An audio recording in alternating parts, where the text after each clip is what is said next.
What if the arrogant billionaire humiliating a poor waitress was seconds away from discovering she once shattered champions with her bare hands? "Get on your knees and pick it up." The command echoed across the luxury Manhattan restaurant so loudly that every conversation stopped. Naomi Brooks froze beside the table, her tray trembling slightly in her hands. Crystal chandeliers glowed above her. Wealthy guests watched with cruel curiosity. Some smirked, others lifted their phones to record. Across from her sat Zayed al-Habsi, the cold Arab billionaire known for destroying companies, firing employees without emotion, and never apologizing to anyone.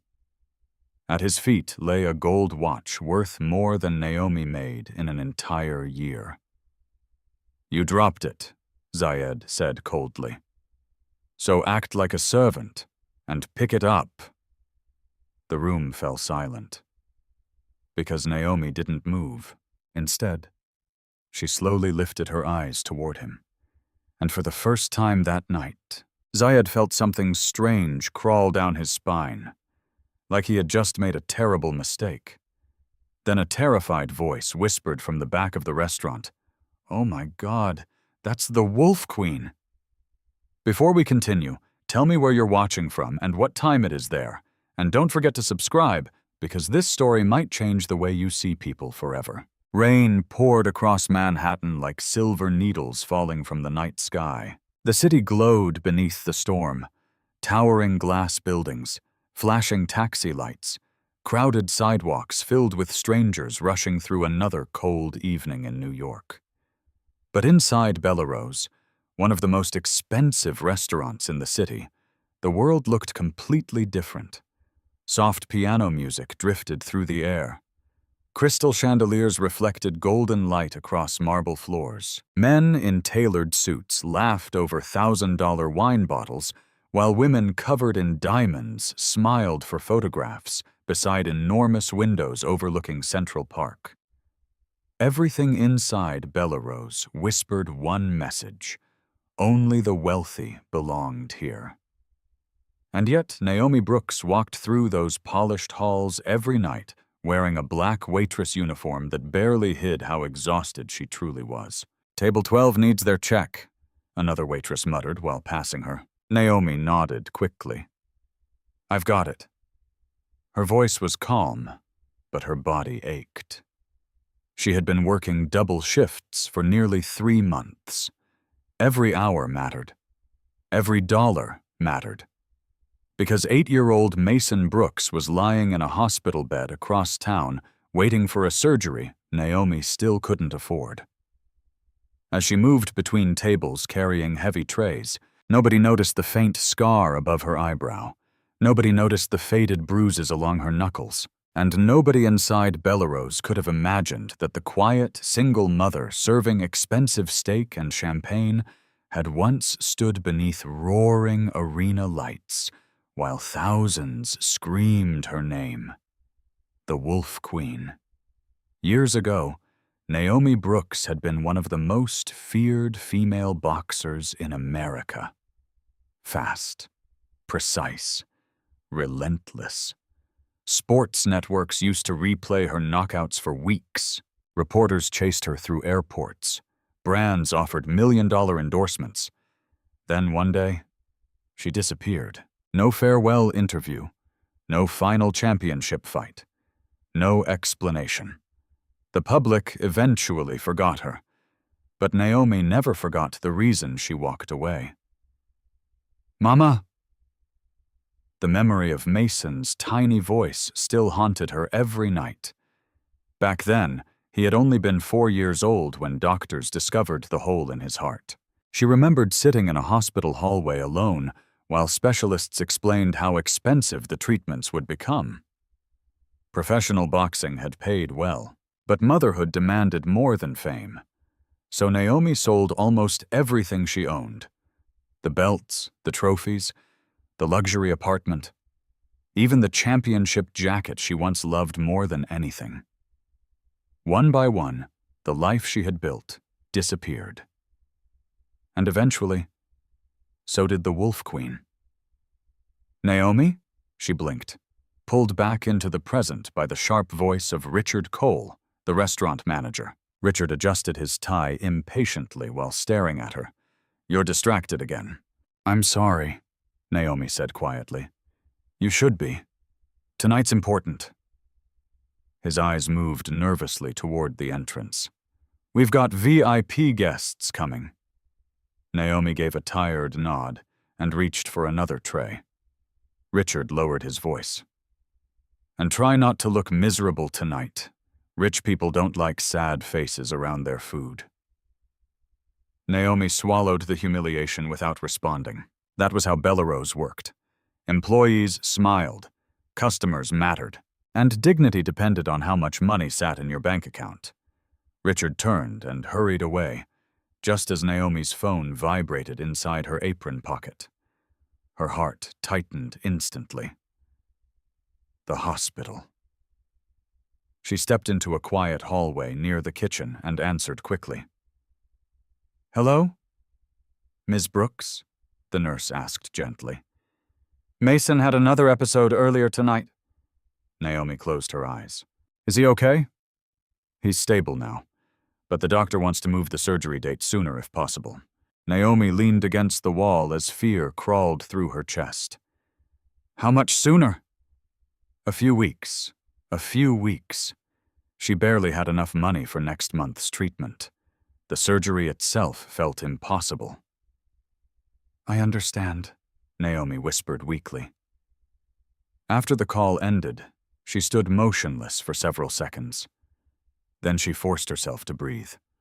Smile, walk, serve tables, keep going.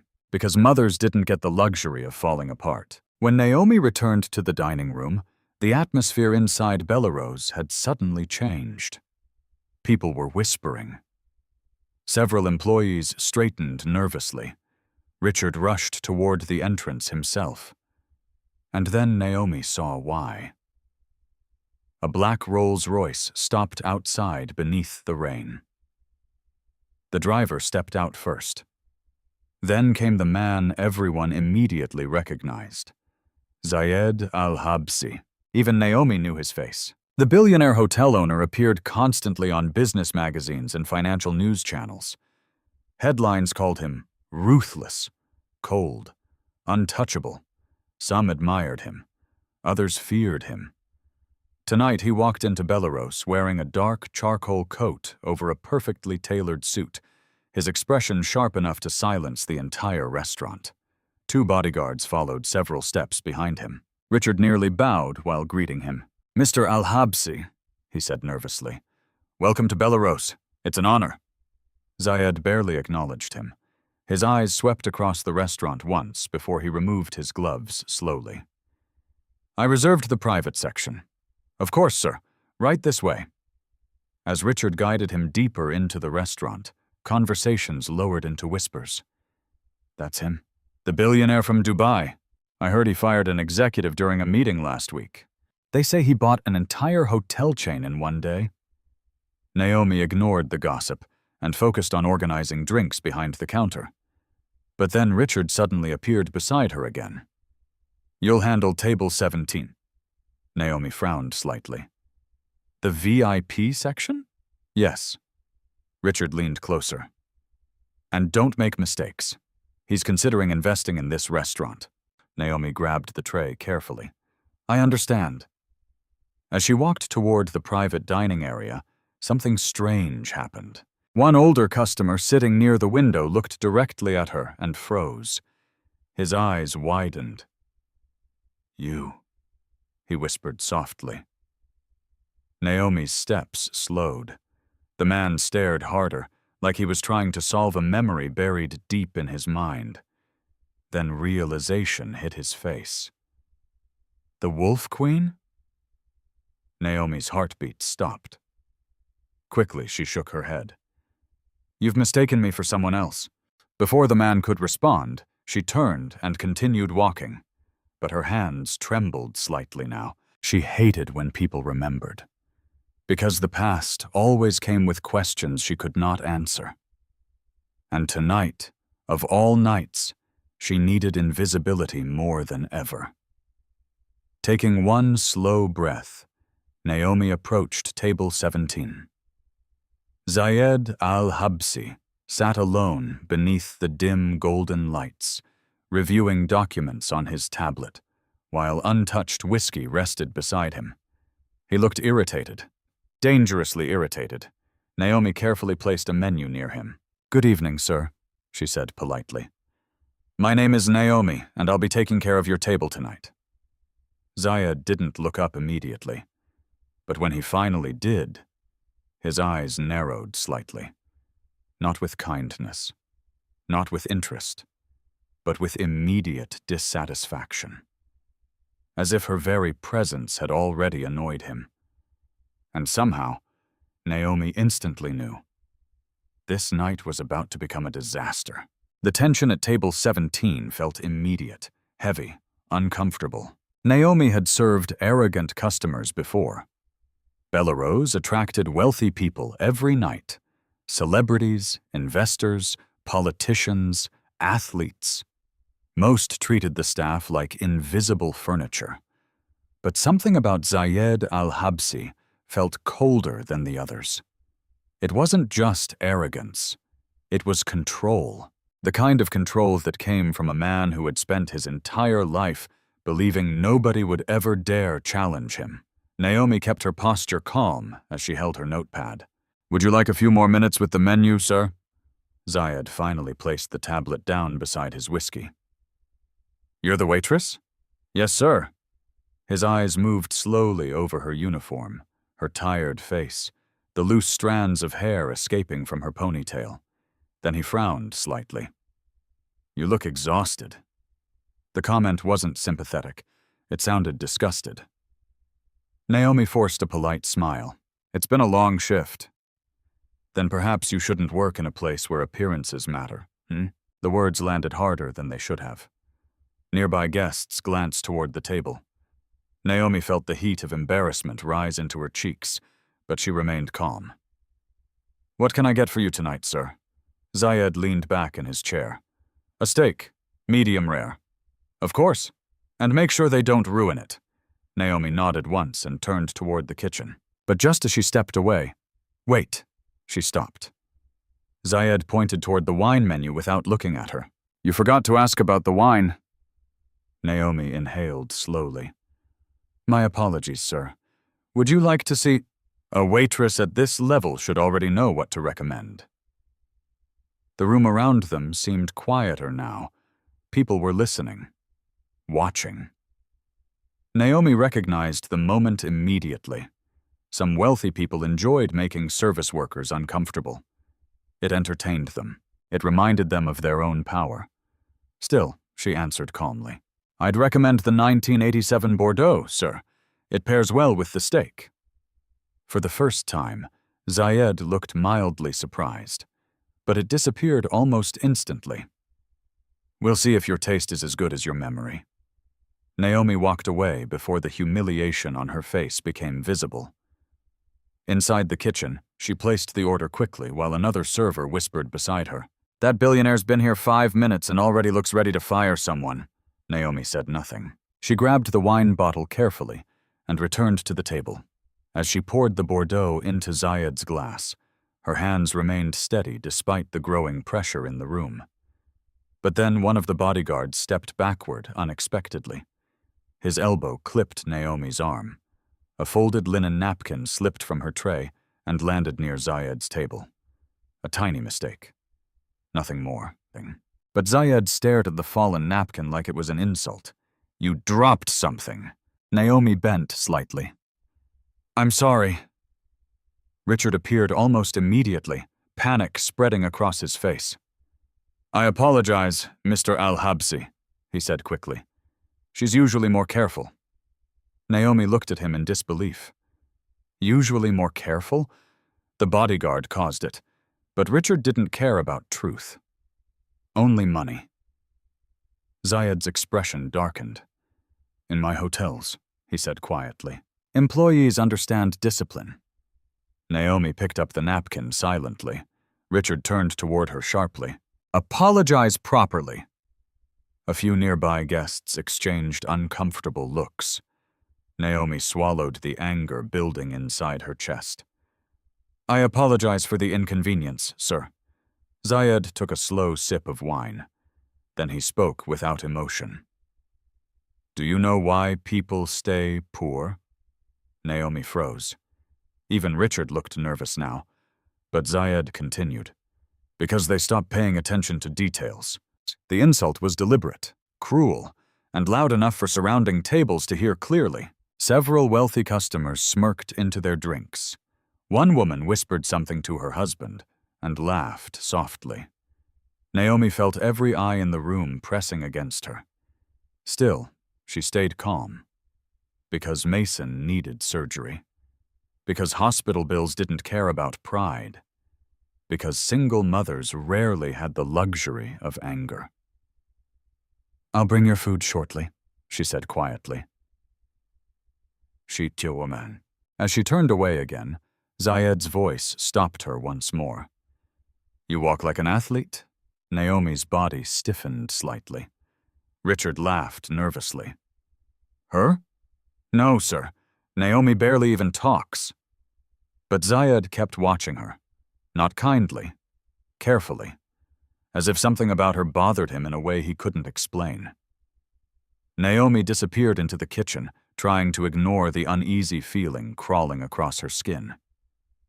30 minutes later, the restaurant grew busier. Rain hammered against the tall windows while expensive laughter echoed through Belarus. At table 17, however, the atmosphere remained tense. Naomi delivered Zayed's steak perfectly plated alongside roasted vegetables and black truffle sauce. As she set the plate down, he glanced at it once.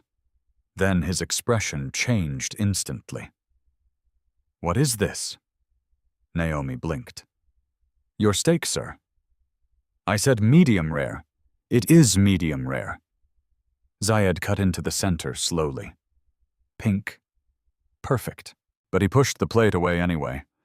"This is overcooked." Richard nearly sprinted across the restaurant after hearing the complaint. "I'm terribly sorry, sir." Naomi stared at the steak in disbelief. It wasn't overcooked. Everyone could see that. But Richard immediately turned toward her again. "What did I tell you?" Naomi lowered her voice carefully. "The steak is correct." Richard's face paled. Zayed's eyes narrowed dangerously. "You're arguing with a customer?" "I'm explaining, sir." "No," Zayed said coldly. "You're forgetting your place." The words hit like a slap. Around them, conversation slowed again. The humiliation had become entertainment now. Naomi could feel it. The rich guests watching quietly. The servers pretending not to listen.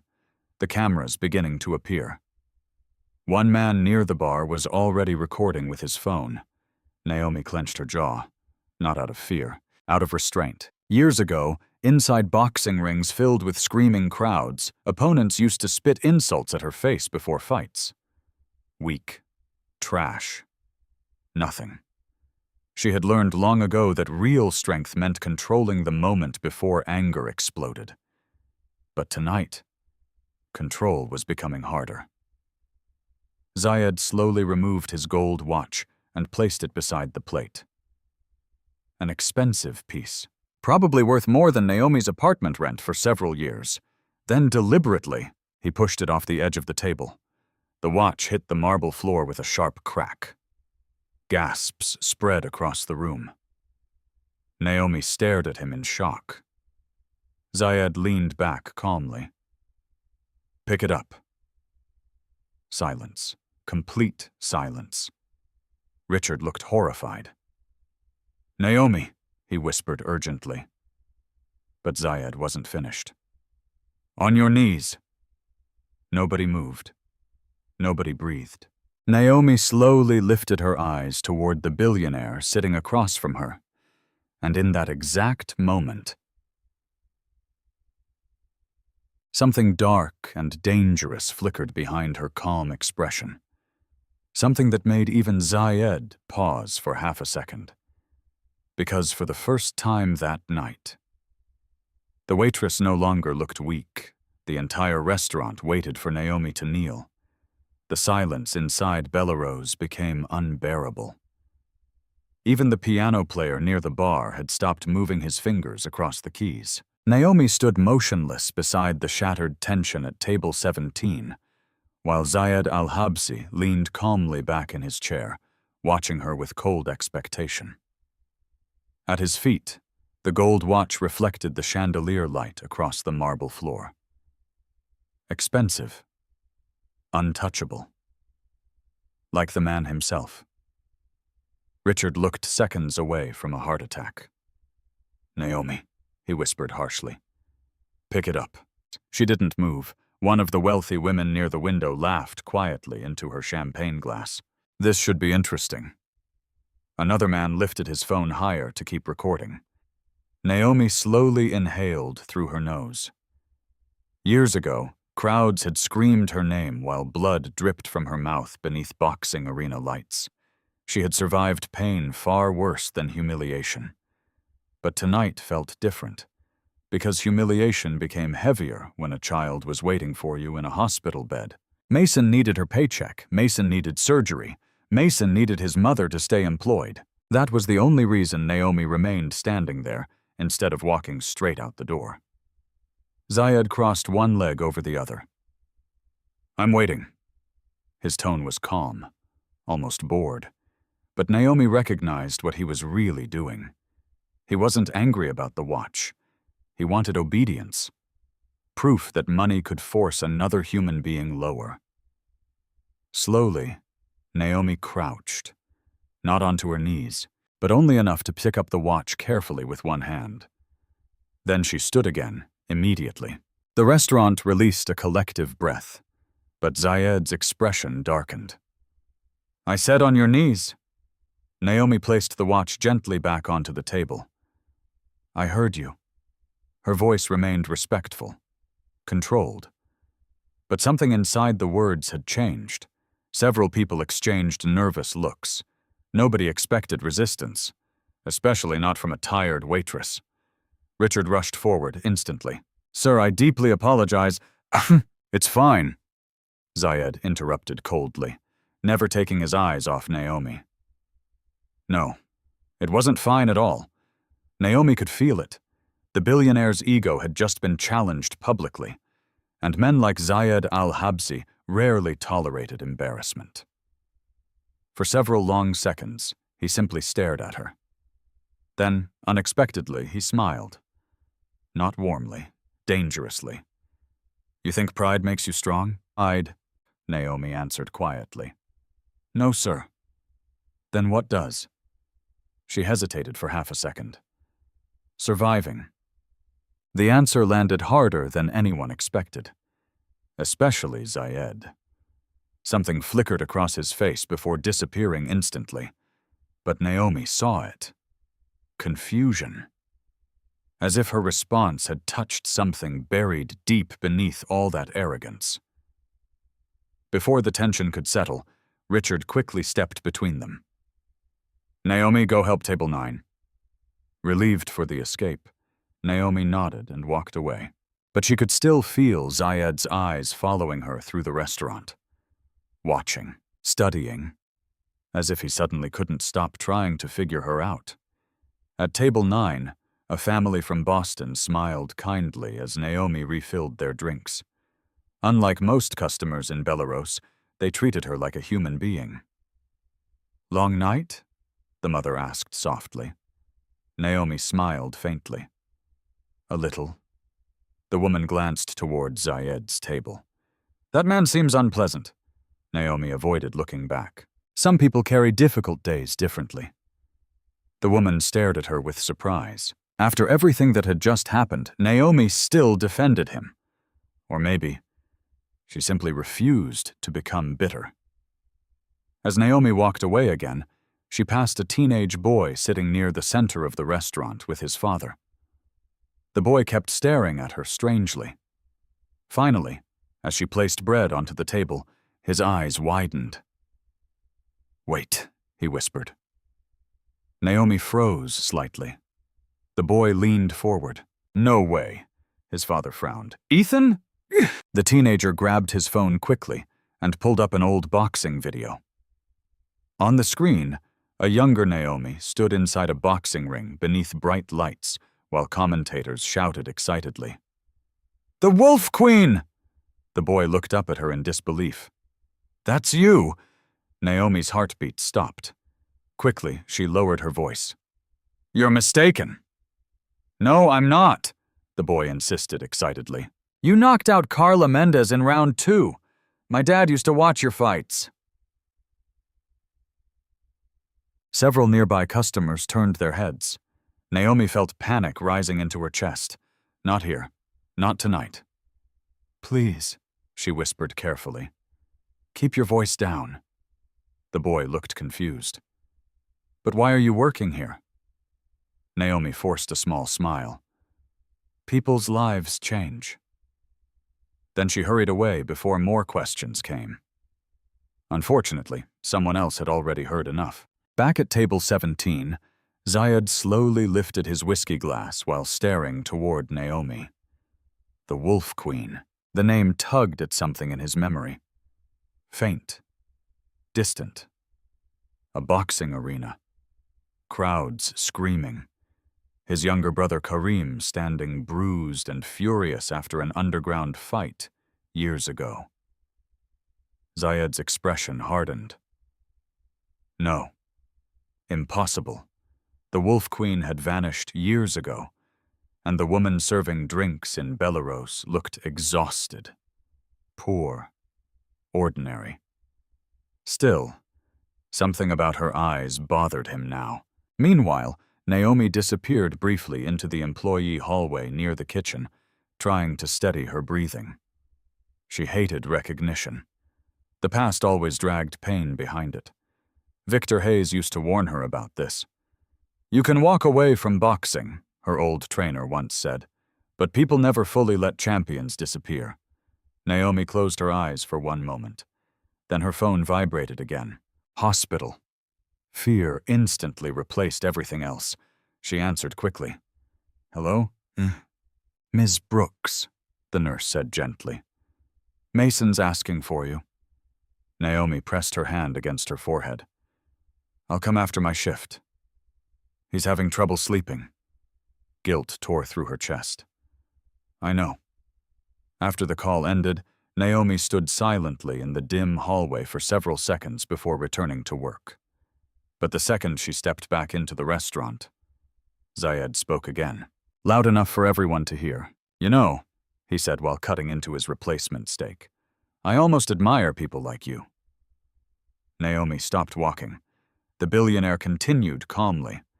"People who spend their lives serving others without ever becoming anything themselves." The insult spread through the room like poison. Several guests laughed awkwardly. Richard looked horrified again. Naomi turned slowly toward Zayed. For the first time all night, exhaustion faded completely from her face. Only steel remained. "You're wrong," she said quietly. Zayed raised an eyebrow. "Oh?" Naomi held his gaze. "Some people fight harder outside the spotlight than they ever would inside it." The room fell silent again, because something about the way she said fight sounded very real, very dangerous. And for the first time since entering Belarus, Zayed al-Habsi no longer looked amused. He looked curious. Then his eyes drifted downward briefly, toward Naomi's shoulder, where the sleeve of her uniform had shifted just enough to reveal part of an old tattoo. A wolf. Zayed's face changed instantly, because suddenly, a memory from years ago crashed violently back into his mind. For several seconds, Zayed al-Habsi could not look away from the tattoo on Naomi's shoulder. The wolf. Faded slightly with age, partially hidden beneath the sleeve of her waitress uniform, but unmistakable. A cold memory flashed through his mind. An underground boxing arena in Brooklyn years earlier. Sweat, blood, crowds screaming beneath blinding lights, and a woman wearing black gloves with a silver wolf stitched across the wrists. The Wolf Queen. Zayed's jaw tightened instantly. Impossible. His younger brother Karim used to obsess over underground fights before the accident. Zayed remembered one night in particular. The night Karim came home bruised, humiliated, furious after losing to a female fighter nobody could touch. A fighter with a wolf tattoo. But that woman had been dangerous, powerful, feared. Not a tired waitress carrying dirty plates through Belarus. Still, the resemblance now felt impossible to ignore. "Sir?" One of the bodyguards leaned slightly closer. Zayed barely acknowledged him. "Find out everything about that waitress." The guard nodded once and stepped away discreetly. Across the restaurant, Naomi tried to focus on work, but her chest felt tighter with every passing minute. She could feel the atmosphere changing around her. People whispered when she passed. Some secretly searched videos on their phones. Others stared openly now. The teenager who recognized her earlier kept glancing toward her with amazement. And worst of all, Zayed kept watching her. Not mockingly anymore. Carefully. Like a man trying to solve a puzzle. Naomi hated it. Attention was dangerous. The past was dangerous. Because once people discovered who she used to be, they always asked the same question. Why did you disappear? Why throw everything away? Why become this? But nobody ever asked the real question. What would you sacrifice to save someone you love? Her phone vibrated again. Hospital. Fear instantly crushed every other thought. Naomi rushed into the hallway near the storage room and answered immediately. "Hello?" This time the doctor himself spoke. "Ms. Brooks, Mason's condition is becoming unstable." Naomi pressed her trembling hand against the wall. "What happened?" "We managed to stabilize him for now, but I need to be honest with you. The surgery cannot wait much longer." Naomi closed her eyes. The hallway suddenly felt too small to breathe in. "How long do I have?" "A few days, maybe less. A few days, not months, not weeks. Days." Naomi lowered her head as tears threatened to rise. "I'm trying," she whispered weakly. "I know you are," the doctor replied gently. "But your son needs this operation." After the call ended, Naomi stayed frozen in the hallway. Her body trembled silently. She had fought champions without fear. Broken ribs, concussions, crowds screaming hatred at her. None of it compared to the helpless terror of hearing your child might die because you weren't rich enough to save him. She wiped her eyes quickly before returning to the dining room. No weakness, no tears. Just survive the shift. But the second Naomi stepped back onto the restaurant floor, Richard stormed toward her furiously. "Where were you?" "I had an emergency call." "You don't disappear during service." Naomi kept her voice calm. "It was about my son." Richard looked irritated rather than sympathetic. "Well, your personal problems are becoming a problem for me." Naomi stared at him silently. "Mr. Al-Habsi is unhappy," Richard continued nervously. "Do you understand how important this client is? My child is in the hospital. And this restaurant pays your bills." The words hit brutally. But before Naomi could answer, Richard leaned closer. "So smile, apologize, and stop giving him attitude before we both regret it." Then he walked away. Naomi stood motionless for a moment. Something inside her was beginning to crack. Not anger. Exhaustion. The kind that slowly destroys people from the inside. Meanwhile, at table 17, Zayed sat quietly reviewing financial reports on his tablet while his untouched whiskey reflected the dim restaurant lights. But he wasn't truly reading. His thoughts kept returning to Naomi. The Wolf Queen. Karim. The underground fight. And the strange pain he briefly saw in her eyes during that phone call. One of the bodyguards returned quietly. "We looked into her." Zayed glanced upward. "And?" Naomi Brooks, single mother, lives in Queens. Son hospitalized for a heart condition. Zayed's expression remained unreadable. What about boxing? The guard hesitated. Nothing official after 6 years ago, but he lowered his voice slightly. There are old underground fight videos online. Zayed looked away slowly. So it was true. The waitress he humiliated tonight had once been one of the most dangerous women in the ring. Oddly, the realization didn't satisfy him.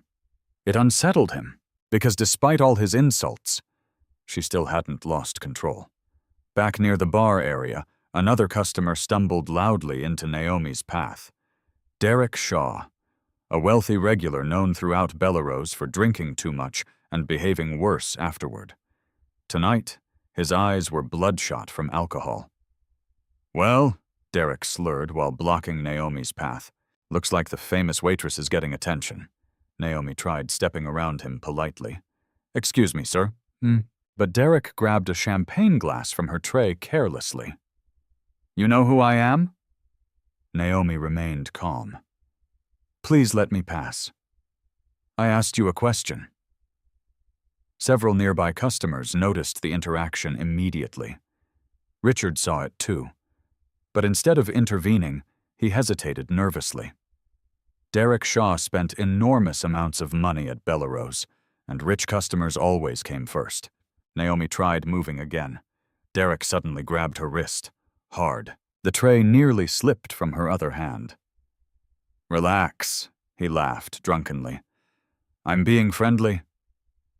Naomi's body instantly stiffened. Across the restaurant, Zayed looked up sharply. The entire room seemed to sense something shifting. Danger. Real danger. Naomi lowered her voice carefully. Let go of me. Derek smirked. What if I don't? His grip tightened painfully around her wrist. And then, everything changed. Years of training exploded awake inside Naomi's body like pure instinct. The restaurant vanished. The noise disappeared. Her breathing slowed automatically. Her posture shifted. Tiny. Subtle. But deadly. Zayed noticed it immediately. So did his bodyguards. The calm waitress suddenly no longer looked helpless. She looked precise. Focused. Like violence itself had just opened its eyes. Sir, Naomi warned softly. You need to let go now. Derek laughed again. Big mistake. Because in the next second, Naomi moved. Fast enough that half the restaurant didn't even understand what happened. A sharp twist. A controlled step. A brutal redirection of force.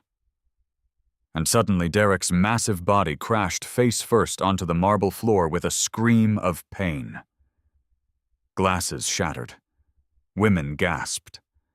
Phones flew upward, recording everything. The room fell completely silent. Naomi stood over him, breathing steadily, her eyes cold as ice. And for the first time all night, Zayed al-Habsi looked genuinely shocked. Because the waitress he thought he controlled had just moved like a world champion fighter. Nobody inside Bellerose moved. Nobody spoke. The entire restaurant stared at Derek Shaw lying face first across the marble floor while shattered glass sparkled around him like ice beneath the chandelier light. Naomi Brooks stood several feet away, breathing calmly, controlled, focused. The movement had lasted less than 2 seconds. Yet somehow, in those 2 seconds, everything inside the restaurant changed. The waitress everyone had mocked no longer looked weak. She looked dangerous. Derek groaned painfully and tried pushing himself upward. "My arm!" he shouted. "What the hell did you do to my arm?" Naomi's voice remained steady. "I warned you to let go." Phones recorded from every angle now. Customers whispered in disbelief. "Did you see that? She flipped him like nothing. Oh my God!" Even Richard Cole looked frozen with fear. He kept staring at Naomi like he was suddenly realizing he had never truly known the woman working inside his restaurant. One of Zayed's bodyguards stepped forward instinctively, but Zayed lifted a hand slightly. "Stop." His dark eyes remained locked on Naomi. Every detail about her suddenly made sense now. The balance in her posture, the discipline in her emotions, the way she absorbed humiliation without reacting. Fighters understood restraint better than anyone, especially champions. Derek finally climbed to his knees, furious and embarrassed. "You crazy bitch!" he yelled. Before he could move toward her again, Naomi shifted her stance slightly. Tiny movement, barely visible. But Zayed noticed it immediately. Ready position, not aggressive, professional, like her body had been trained to survive violence long before tonight. "Don't," Naomi said quietly. For some reason, the single word silenced Derek faster than security could have.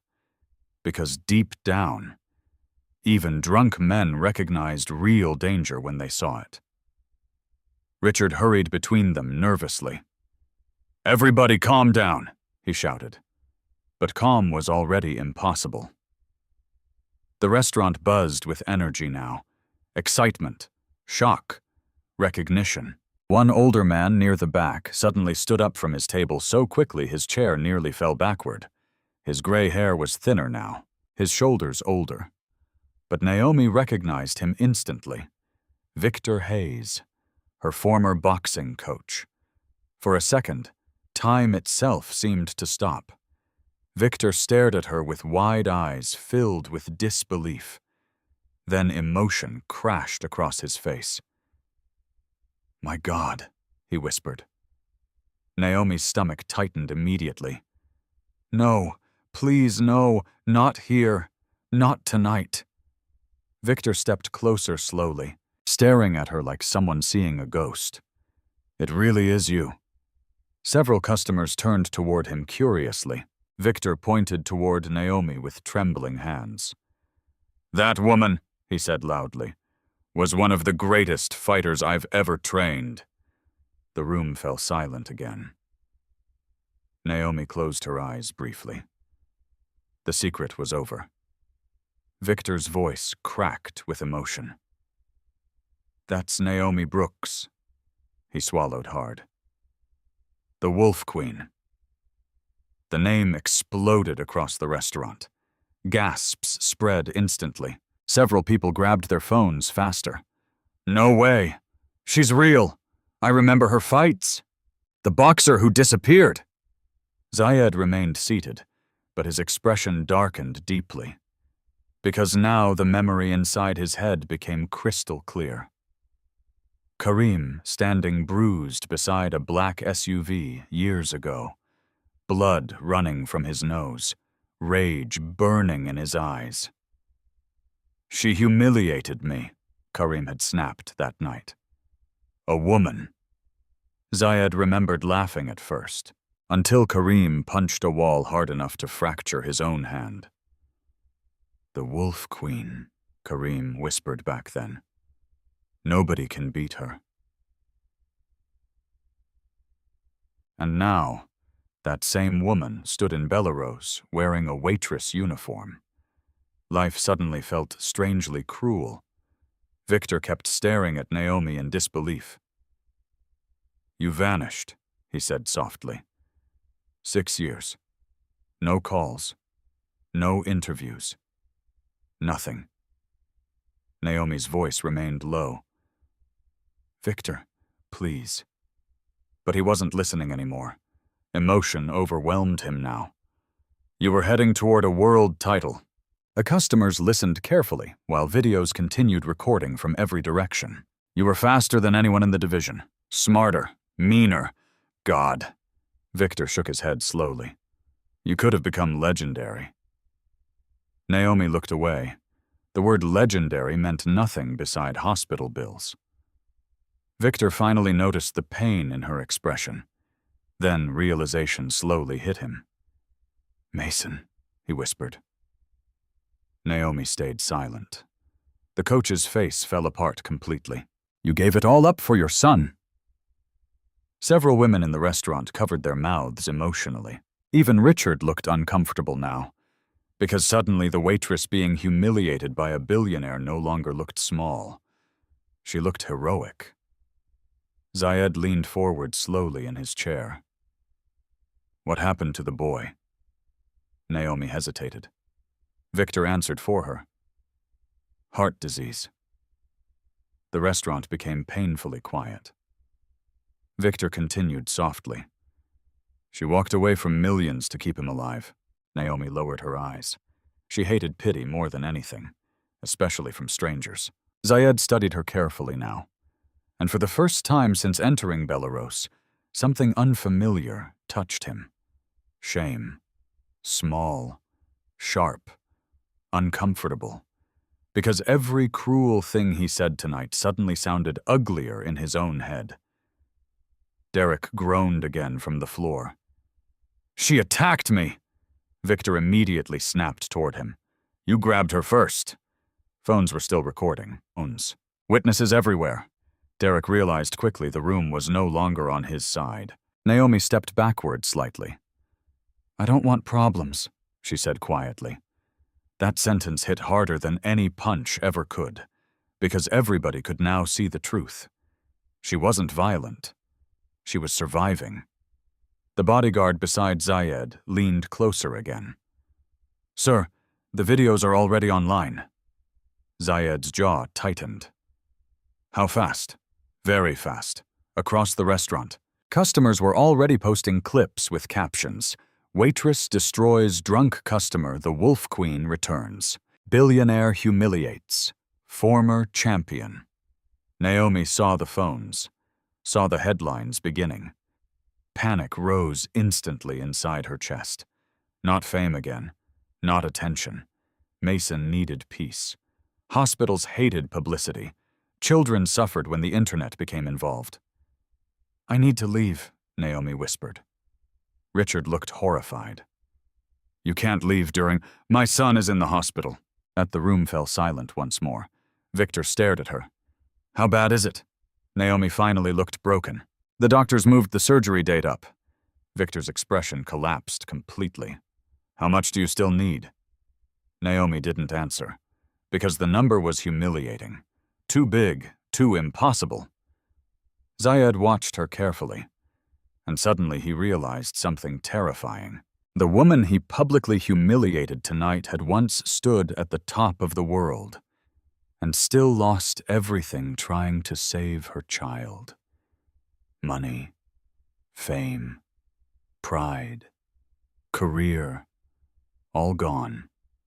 For love. Something about that truth hit him harder than expected. Because deep down, Zayed knew something nobody else in the restaurant did. Years ago, his own brother Karim had never fully recovered after losing to the Wolf Queen. Not physically, emotionally. That defeat destroyed him. And suddenly, staring at Naomi now, Zayed felt an uneasy question forming inside his mind. What if tonight wasn't random at all? What if fate had just forced two broken pasts back into the same room? Then Victor unknowingly made everything worse. He looked directly at Zayed and said the one sentence capable of changing the entire night forever. "You know," Victor said quietly, "your brother used to hate her." Zayed's face went completely still, because Naomi had never known who her opponent really was that night. The silence after Victor's words felt suffocating.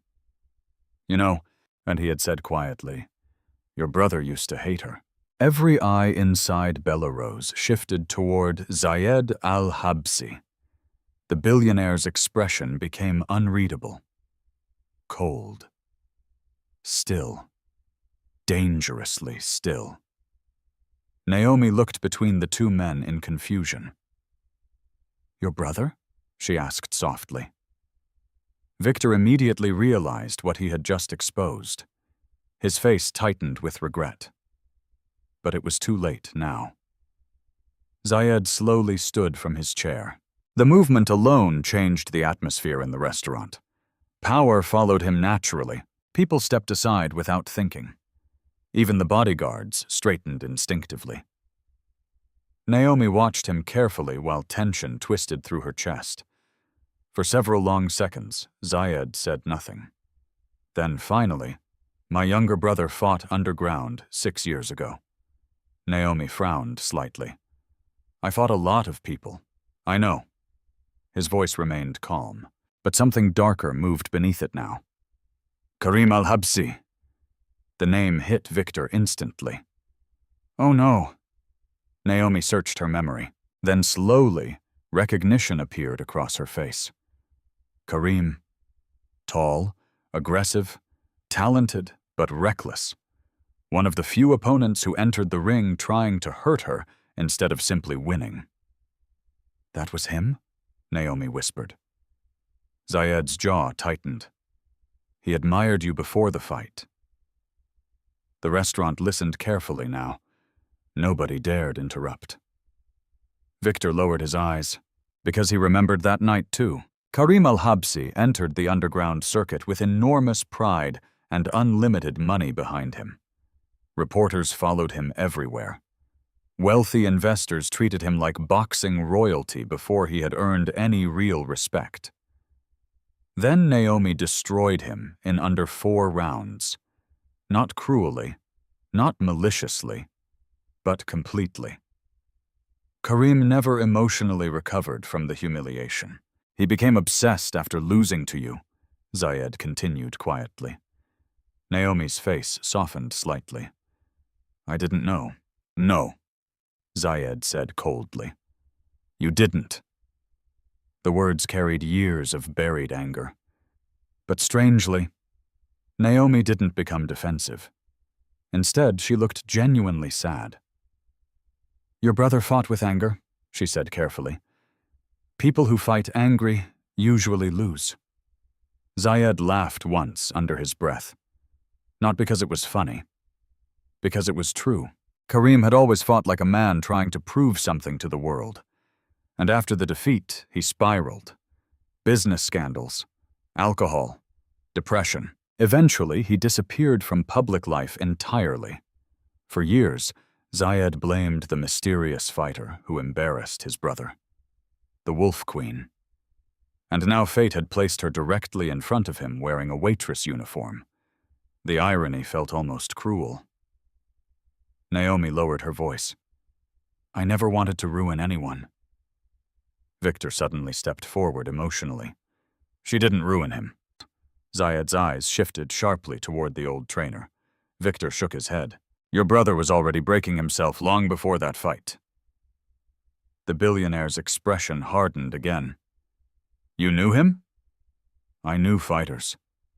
Victor's voice carried years of exhaustion. "And I knew Naomi better than any of them." He turned toward the restaurant slowly. "You people see a waitress." His voice cracked slightly. "But I watched this woman train 12 hours a day while hiding broken ribs because she couldn't afford medical treatment." Naomi closed her eyes briefly. She hated this. Hated her private pain becoming public entertainment. Victor continued anyway. "She fought 3 championship matches with injuries most people couldn't walk with." Several customers stared at Naomi differently now. Not with pity. With respect. "She was the best fighter I ever trained," Victor said quietly. "But the world never saw the strongest thing she ever did." Naomi whispered softly. "Victor." But he kept going. "She walked away from millions without hesitation when her son got sick." The restaurant fell silent again. Victor's eyes became emotional. "Do you know how rare that is?" he asked quietly. "Athletes spend their entire lives chasing greatness. Fame becomes addiction." He pointed gently toward Naomi. "But when doctors told her Mason might die, she sold everything." Naomi looked away, ashamed by the attention. Victor's voice lowered. She even sold her championship belts. Several women near the windows covered their mouths emotionally. One older man muttered softly, "My God." Zayed watched Naomi carefully, and for the first time in years, something unfamiliar began cracking through the armor around his heart. Because he suddenly remembered his own mother sitting beside Karim after the loss years ago. She once told him, "Pain changes people differently, Zayed. Some become cruel, others become sacrifices." At the time, he never understood what she meant. Tonight, he finally did. Meanwhile, social media exploded beyond the walls of Belarus. Videos spread everywhere. Former boxing fans recognized Naomi instantly. Comment sections flooded with shock. The Wolf Queen is alive. She became a waitress? Who is the billionaire humiliating her? News blogs began reposting clips within minutes. Inside the restaurant, phones continued buzzing non-stop. Richard checked one video nervously and nearly panicked. "It already has 2 million views," he whispered. Naomi heard him. Her stomach dropped. This was exactly what she feared. Attention. Exposure. Chaos. "Mason," she whispered under her breath. Children of famous people lost privacy fast, and sick children suffered worst of all. Naomi grabbed her bag quickly from behind the counter. "I need to go." Richard looked stunned. "What about your shift?" Naomi turned toward him slowly. For the first time all night, her exhaustion transformed into something harder. "You can fire me if you want." Richard immediately hesitated. Now that Naomi was going viral, firing her could destroy the restaurant publicly. The power balance had changed completely, and everybody knew it. Before Richard could respond, Zayed suddenly spoke again. "Wait." Naomi stopped walking but didn't turn around. The billionaire stared at her carefully. "Your son's hospital." She remained silent. "What's the name?" Naomi slowly faced him again. Every emotion in the room tightened instantly, because now everyone expected one thing: money. Rich men always solved problems with money, but Naomi's eyes held no hope, only pride. "Why?" she asked quietly. Zayed answered honestly. "Because I may have misjudged you." The words shocked the restaurant. Nobody expected the arrogant billionaire to admit fault publicly, but Naomi's expression didn't soften. "Misjudged?" she repeated. A painful laugh escaped her throat. "You looked at me and saw someone beneath you." Zayed said nothing, because she was right. Naomi stepped closer slowly. "Do you know what's funny?" The room became completely silent again. "You spent the entire night talking about weakness." Her eyes locked onto his. "But I'm not the one who needed money to feel powerful." The sentence hit like a punch. Even the bodyguards shifted uncomfortably. Zayed's face tightened. Not from anger, from truth. Naomi's voice softened afterward, almost sad. "I fought people stronger than me my whole life," she whispered. "The dangerous ones were never inside the ring." Then she turned to leave. But before she could reach the entrance, one of Zayed's assistants rushed toward him holding a tablet. "Sir," the man whispered urgently. Zayed frowned. "What?" The assistant looked shaken. "We found something." He turned the tablet toward Zayed. On the screen was an old hospital application. Rejected. Unfunded. Ignored. Applicant: Mason Brooks. Submitted to Al-Habsi Foundation. Zayed's face slowly lost color, because the surgery request Naomi desperately needed months ago had been denied by his own company. For the first time in years, Zayed Al-Habsi felt completely powerless. The rejected hospital application remained frozen on the tablet screen, while the restaurant around him blurred into silence. Applicant: Mason Brooks. Medical status: critical heart surgery required. Foundation decision: denied. Zayed stared at the document like it had physically struck him. His assistant lowered his voice carefully. The request was submitted 4 months ago. 4 months. Zayed's chest tightened. The assistant swallowed nervously before continuing. It never reached you personally. One of the executive directors rejected it during budget review. Naomi stood near the entrance, holding her bag tightly against her chest.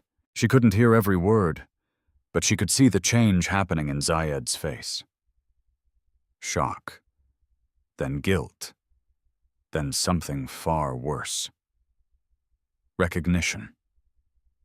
Slowly, Zayed looked up toward her, and in that moment, the billionaire finally understood the full ugliness of the night.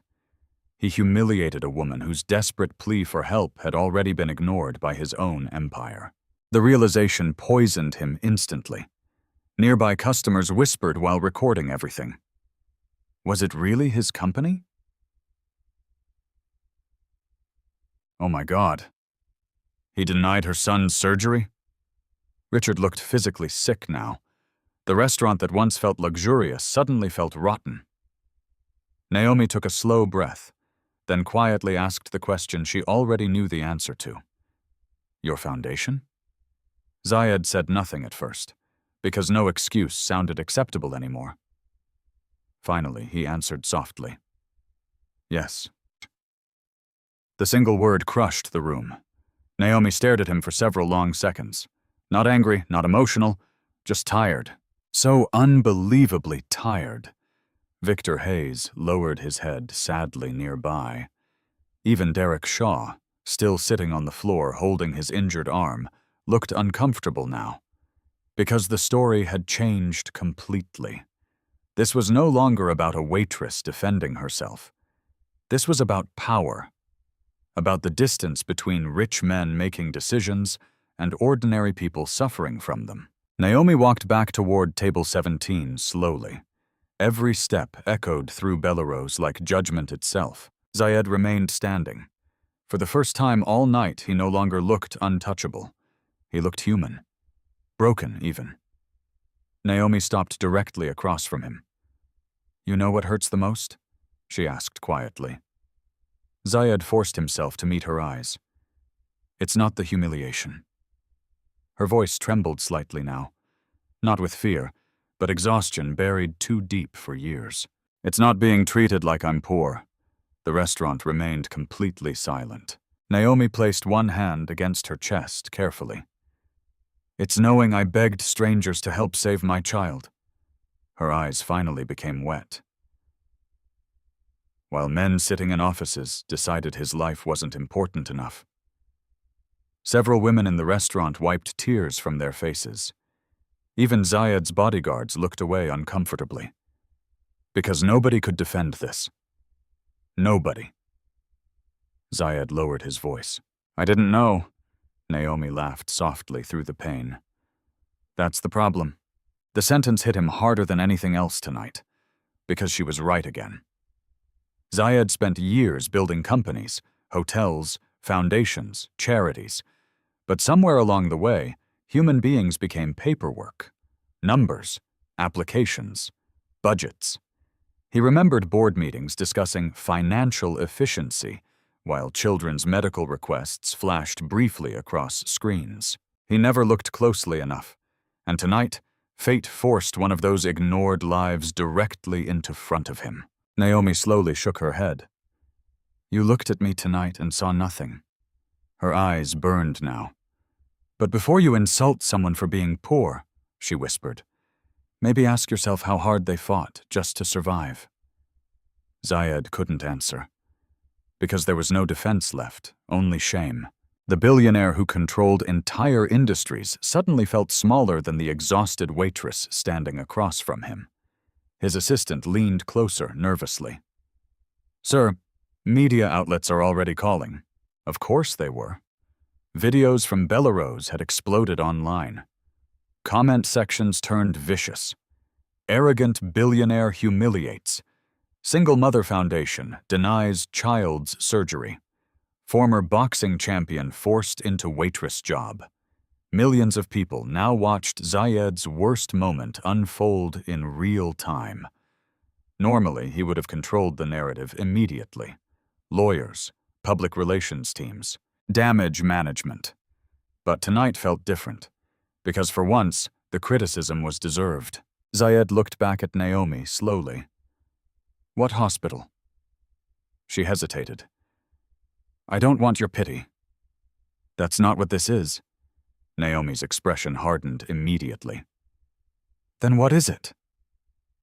The question cut deeper than she realized, because Zayed genuinely didn't know anymore.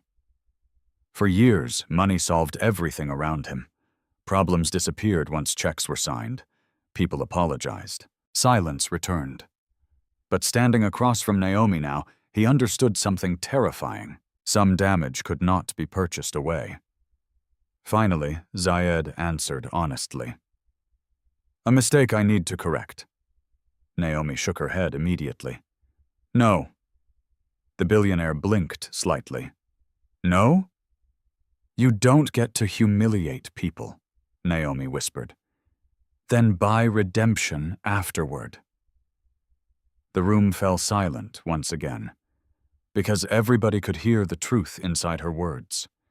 Naomi stepped closer, close enough now that only he could fully hear her next sentence. My son is not your opportunity to feel better about yourself.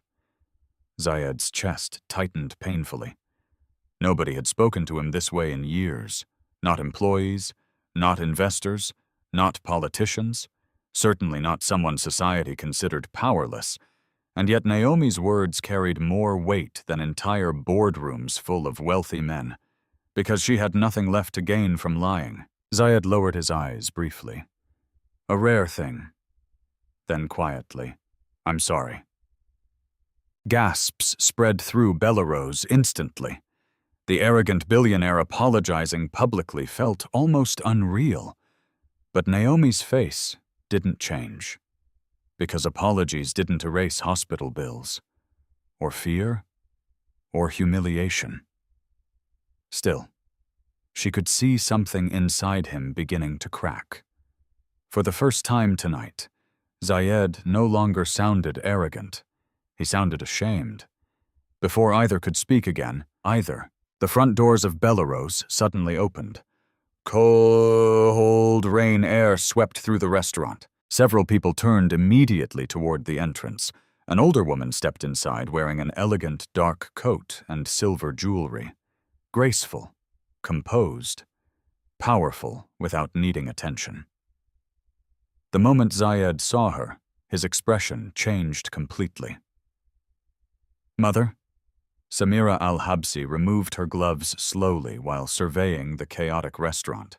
Phones recording. Broken glass. Broken. Naomi standing beside Zayed. And millions of views spreading online. Then Samira's eyes settled softly on Naomi. Not with surprise. Not confusion. Recognition. Like she had already known exactly who Naomi Brooks was long before tonight began. Naomi frowned slightly. Something about the woman's expression felt strange, too calm, too knowing. Samira stepped closer slowly. Then she looked directly at Naomi and said the one sentence nobody expected. I was wondering how long it would take before my son finally met you. The entire restaurant froze. Zayed stared at his mother in disbelief, because suddenly, nothing about tonight felt accidental anymore. The restaurant stood frozen beneath the chandelier lights. Nobody understood what Samira al-Habsi meant. Not the guests, not the staff, not even Zayed himself. I was wondering how long it would take before my son finally met you. The words echoed heavily through Belarus while rain continued falling outside the enormous windows. Naomi stared at the elegant older woman in confusion. Zayed stepped forward immediately. Mother, what are you talking about? Samira removed her coat calmly and handed it to one of the bodyguards without taking her eyes off Naomi. For a woman standing inside a restaurant, collapsing into scandal, she looked remarkably peaceful. Too peaceful. That unsettled Zayed even more. Samira finally looked toward her son. You really don't recognize lessons unless life humiliates you first. The sentence hit him hard, because deep down he knew she was right. For years, Samira warned him that wealth was changing him, making him colder, harder, blind. But Zayed always believed efficiency mattered more than emotion. Tonight proved otherwise. Naomi crossed her arms slightly. I don't understand. Samira's expression softened gently. A few months ago, she said quietly, I visited St. Gabriel Medical Center. Naomi's heartbeat slowed. That was Mason's hospital. Samira continued. I was there for a charity meeting. The restaurant remained silent, as every person listened carefully. There was a storm that evening. Most people rushed past the homeless man sleeping outside the emergency entrance. Naomi's eyes widened slightly. She remembered that night.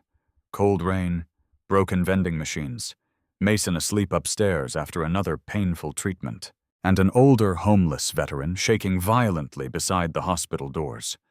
Samira smiled faintly. But one woman stopped. Naomi lowered her eyes slowly. She gave him her son's blanket, Samira whispered. Emotion tightened her voice for the first time, even though she barely had anything herself. Several guests quietly covered their mouths. Zayed stared at Naomi in disbelief. He had spent the entire evening treating her like someone beneath him, while his own mother had already seen something extraordinary in her months ago. Samira looked directly at Naomi again. You didn't know who I was? Naomi swallowed hard. No. That's why I trusted what I saw. The room felt painfully quiet now. Samira slowly approached Naomi. I asked the hospital staff about you afterward. Naomi's chest tightened. And I learned about your son. Zayed's expression darkened with confusion. Mother. But Samira gently raised one hand. Let me finish. Her eyes returned to Naomi again. When I discovered your surgery request had been denied by our foundation. She paused carefully. I corrected it privately. Naomi froze completely. What? Samira nodded softly. The anonymous payments helping keep Mason's treatments active. Tears began forming in Naomi's eyes before the sentence even finished. Came from me. Gasps spread across Belarus. Even Victor Hayes looked stunned. Naomi's lips parted slightly. No. Samira stepped closer. You never lost your son's hospital room because I refused to let it happen. Naomi felt her knees weaken. For months, she had wondered how certain bills mysteriously disappeared. Every time the hospital prepared to suspend treatment, another payment arrived. Anonymous, quiet, unexplained. And now the truth stood directly in front of her. Why? Naomi whispered emotionally. Samira smiled sadly. Because kindness should never fight alone. The sentence shattered something inside the room. Even several wealthy guests who once laughed at Naomi now looked ashamed. Zayed stood motionless, completely speechless, because suddenly the entire night transformed into something much larger than humiliation. His mother had known about Naomi long before tonight, which meant, You arranged this, he said slowly. Samira turned toward him calmly. I encouraged you to come here tonight, yes. Zayed stared at her in disbelief. You knew she worked here? Yes. And you said nothing? Samira's eyes hardened slightly. You stopped listening to me years ago. The billionaire looked genuinely shaken now. Samira stepped closer to her son. You became obsessed with power, Zayed. Her voice remained calm, but disappointment filled every word. You learned how to buy buildings, buy companies, buy silence. She pointed gently toward Naomi. But you forgot how to see human beings. The restaurant stayed deathly quiet, because nobody had ever spoken to Zayed al-Habsi this way publicly. But his mother wasn't finished. When Karim lost that fight years ago, Samira continued softly, you blamed this woman for his pain. Zayed lowered his eyes briefly. You turned your anger outward because it was easier than admitting your brother was already suffering inside. Naomi stood silently nearby, emotional exhaustion written across her face. Samira looked toward her warmly. You didn't destroy Karim, Naomi whispered softly. I never wanted anyone hurt. I know. Samira's expression became deeply sad. My younger son lost himself because he believed strength meant domination. Then she looked directly at Zayed. And tonight, you nearly became the same man. The billionaire's face tightened painfully, because once again, she was right.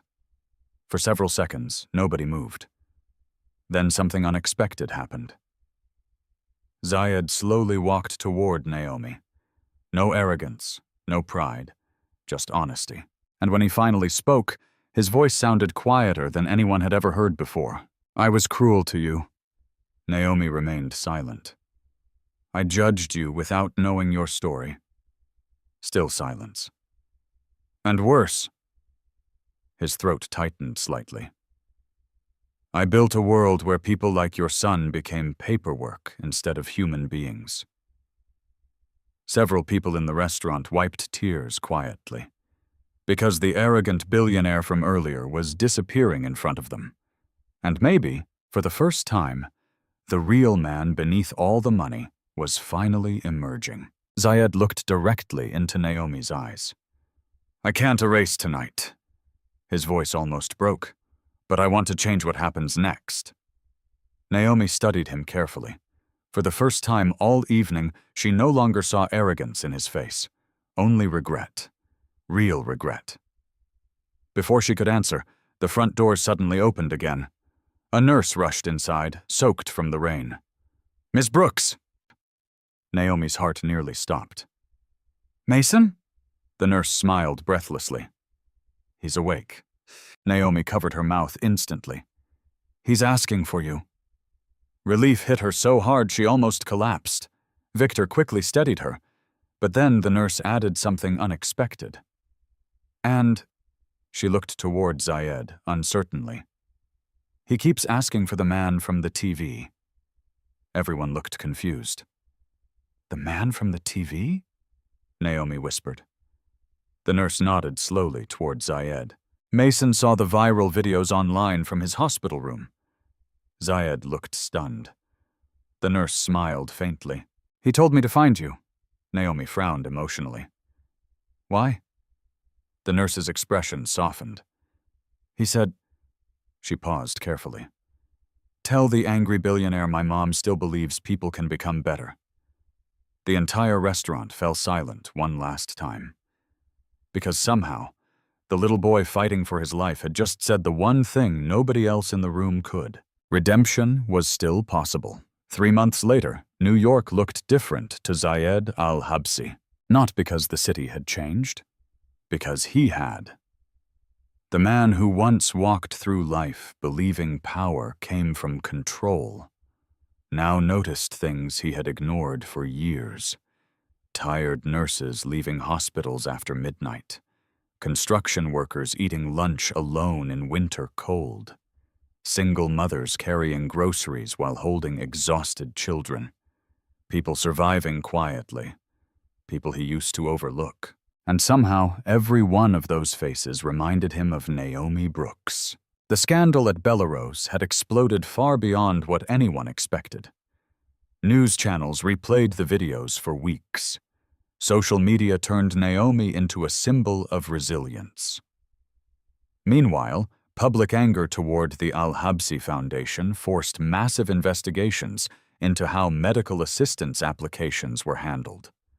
Executives lost their positions. Policies changed overnight. Thousands of denied cases were reopened. For the first time in years, Zayed personally reviewed every major humanitarian request himself. But despite the public pressure, one thing surprised the world most. He never tried to protect his image. No fake interviews, no legal threats, no public relations campaign. Instead, Zayed stood in front of cameras during a live press conference and said the one thing billionaires almost never admitted. "I failed people." The statement shocked the country. Reporters expected excuses. They expected corporate language. But Zayed gave none. "A foundation carrying my family name ignored suffering because I stopped paying attention to humanity," he told the cameras calmly. "And that failure belongs to me." Critics still attacked him. Many believed the apology came too late. Maybe they were right. But something real had changed inside him, and Naomi could see it. At St. Gabriel Medical Center, sunlight poured softly through the hospital windows, while 8-year-old Mason Brooks laughed for the first time in weeks. The surgery had succeeded. His color returned. His breathing stabilized. And although recovery remained difficult, the fear that once haunted Naomi every second of every day finally began fading away. She sat beside Mason's bed one afternoon while helping him open a small box filled with letters from people around the country. Children, former boxing fans, single parents, even strangers who simply wanted to help. One letter made Mason smile especially hard. "Read this one again," he said excitedly. Naomi laughed softly. "You've already heard it 3 times. Again, she opened the letter carefully. "Dear Mason, your mother reminded the world what real strength looks like. Not violence, not money, sacrifice. You should be proud of her every single day." Mason grinned proudly beneath his hospital blanket. "I am." Naomi kissed the top of his head gently. Then suddenly, a familiar voice spoke from the doorway. "He's right." Naomi looked up. Zayed stood there holding flowers awkwardly in one hand. Not designer flowers prepared by assistants. Real flowers, slightly uneven, like he picked them himself. For a moment, neither spoke. The last time they stood face to face, Belarus was collapsing into chaos around them.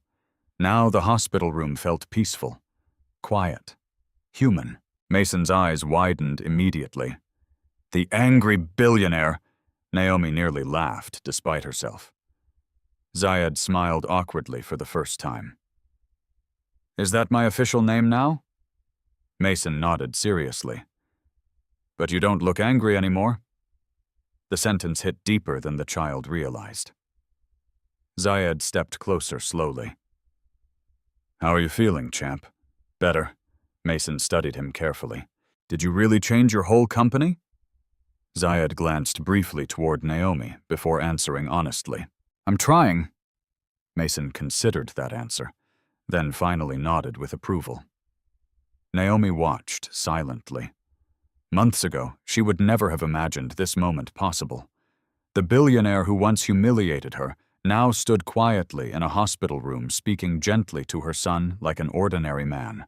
No arrogance, no performance, just sincerity. And somehow, that mattered more than grand gestures ever could. Later that evening, after Mason fell asleep, Naomi walked with Zayed through the hospital courtyard beneath soft, golden lights.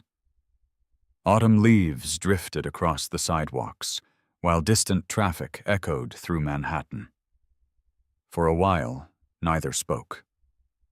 Then Zayed finally broke the silence. "My mother was right." Naomi looked at him carefully. "About what?" "That I stopped seeing people. And his voice sounded heavier now. Somewhere along the way, success became addiction.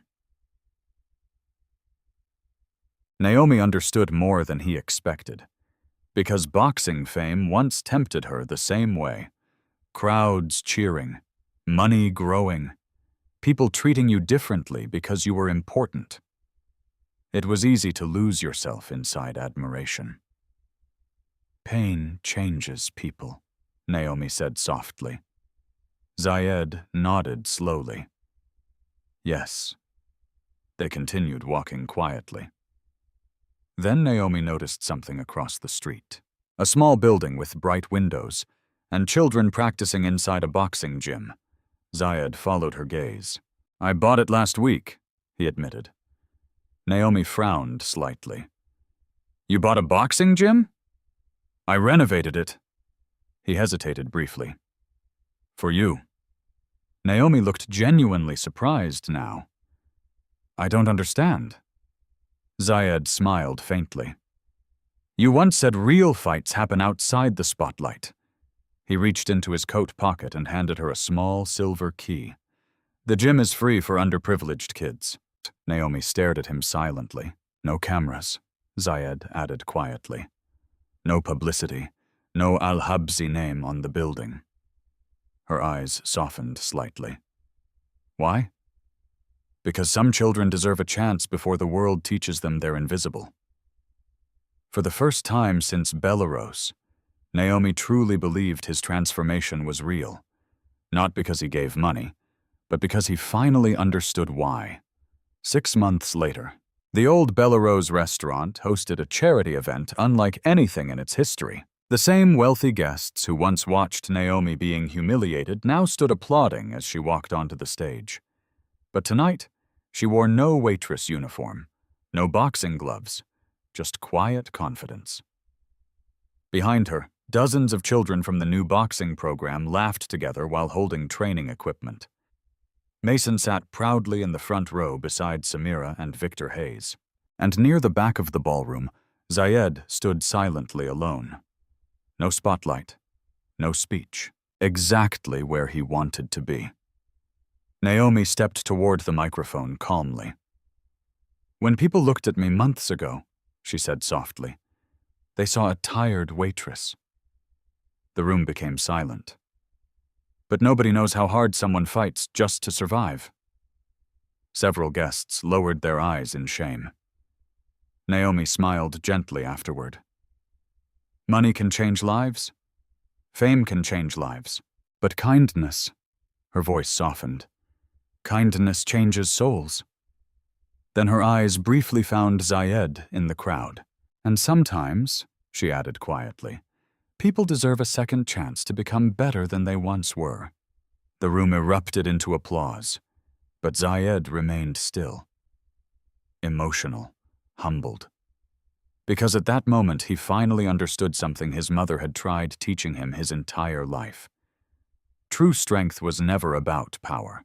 It was about the courage to remain human when the world gave you every reason not to be. Never judge people by their appearance. Some of the strongest souls carry the deepest pain in silence. True character is revealed not through wealth or power, but through kindness, humility, and the way we treat people who can offer us nothing in return. And sometimes, the people society overlooks are the ones capable of changing lives forever. Don't forget to comment where you're watching from, share your thoughts about Naomi and Zayed's story, and subscribe for more emotional stories that might change the way you see the world.